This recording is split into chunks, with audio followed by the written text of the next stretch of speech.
नमस्ते हिंदुस्तान, कैसे हैं आप लोग। एक कहावत सुनी होगी आपने, पिता पर पूत नस्ल पर घोड़ा, बहुते नहीं तो थोड़ा थोड़ा। पुरानी कहावत है, मतलब कि बाप का जेरोक्स कॉपी भले ही हो ना हो बेटा, लेकिन उसके थोड़े बहुत संस्कार तो कॉपी कर ही लेता और थोड़ा बहुत तो डीएनए और नस्ल की बातें आ ही जाती है। अब बताइए, जिसका बाप बलात्कार करने वालों लड़कों को बचाव में ये कहे कि लड़के हैं, गलती हो जाती है, अगर वो संसद तू तड़ाक करके बात कर रहा है संसद में, तो इसमें कोई बड़ी बात नहीं और आश्चर्य होने वाली बात नहीं है। अब तक आप समझ चुके होंगे कि मैं किसकी बात कर रही हूँ और किसके तरफ मेरा अंदेशा है।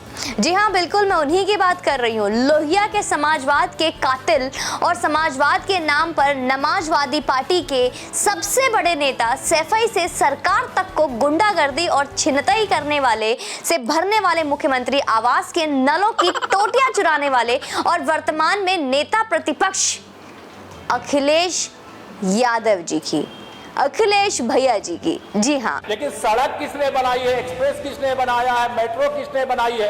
जैसे लगता है आपने सैफई की जमीन बेच करके ये सब बनवा दिया है। तुमने घर के तुम अपने पिताजी से पैसा लाते हो बनाने के लिए? तुमने राशन बांटा है तो पिताजी ने क्या बात है? कोई बात नहीं।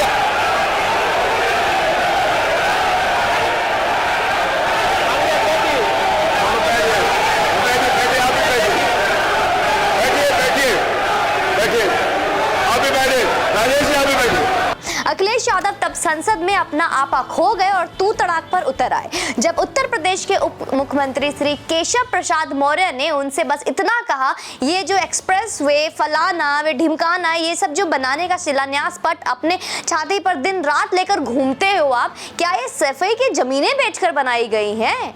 इतना हाय तौबा जो मचाते हो और मचाते आ रहे हो। वैसे सवाल गलत भी नहीं है, दुनिया के पहले मुख्यमंत्री होंगे अखिलेश यादव जिनका गांव सिर्फ और सिर्फ गांव है, वो भी इतना फेमस है। अब फेमस क्यों ना हो भैया, ये भी जान लीजिए और मुझे लगता है पता भी होगा। इस गांव को मुंबई का टुकड़ा भी कहते हैं और क्यों कहते हैं ये आप सब जानते भी होंगे, और नहीं जानते हो तो मैं आपको बता दूं, बम्बई का कोई गिना चुना कलाकार ही होगा जिसने सैफई जैसे छोटे से गाँव में आकर ठुमके ना लगाए हो, नाच गाना ना किया हो। अब आप कहेंगे कि बॉलीवुड या कलाकार तो बड़े महंगे होते हैं, करोड़ों रुपए लेते होंगे कहीं प्रोग्राम करने का, फिर सब मैनेज कैसे होता था और गांव आएंगे बॉलीवुड कलाकार कैसे? अरे भाई, सैफई का ये निजी कार्यक्रम उत्तर प्रदेश सरकार के वित्त कोष से होता था, और हो भी क्यों ना मुलायम सिंह यादव। अब सैफई आप लोगों ने सुना होगा ना, जिनको नहीं पता होगा समझ जाइए। मुलायम सिंह यादव और उनके लाडले सुपुत्र अखिलेश यादव संग पूरा यादव परिवार का एंटरटेनमेंट की बात थी, तो खुद सितारे उठकर बॉलीवुड के आते थे सैफई गांव। चल चल चल चल गाड़ी स्टार्ट कर। चप्पल छूट गया। हम फर्स्ट गाड़ी चला। मामूली से खर्चे में अगर मुलायम परिवार अपना एंटरटेनमेंट कर लेता तो बताइए किसी को क्या परेशानी होती। 26 दिसंबर से 12 जनवरी तक चलने वाला यह कार्यक्रम मात्र 100 करोड़ से 200 करोड़, कभी 300 करोड़ से 500 करोड़ के बजट में हो जाता था। मात्र 500 करोड़ मैक्सिमम। मोदी जी के 2014 में सत्ता आने के बाद ये भी ना देखा गया और उन्होंने सैफई पर अपनी कुपित नजर लगा दी। बहुत गलत बात है, वाह मोदी जी वाह। रही सही कसर योगी जी महाराज ने पूरी कर दी। अब बाबा बुलडोजर को सैफई की नाच पसंद नहीं आई।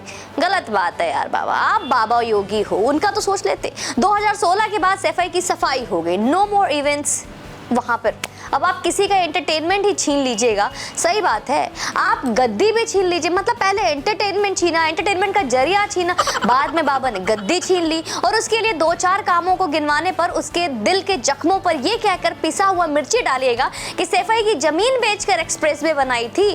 तो क्या आपने तो वे तू तड़ाक को तो करेगा ना योगी जी, इतना भी नहीं समझते आप। वैसे हकीकत तो ये है कि उत्तर प्रदेश के कई हाईवे और एक्सप्रेसवे और कई विकास की योजनाएं बेचकर तो ये सैफई सजाते ही थे। आपने उल्टा पूछ लिया ना, इसलिए गुस्सा हो गए।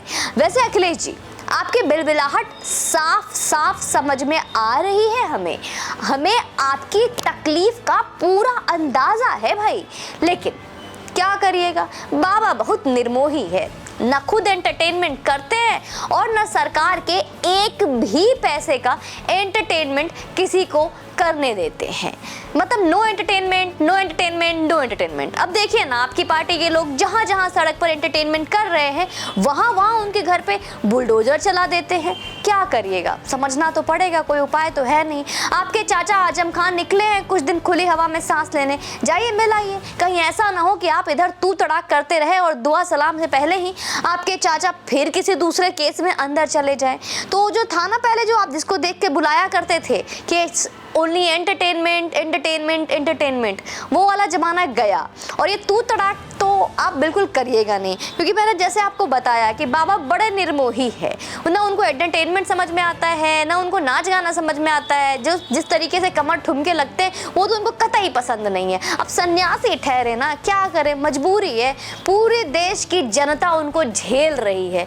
आप भी झेलने की आदत डाल लीजिए। थोड़ी गर्मी अभी लगता है उतरी नहीं है आपकी।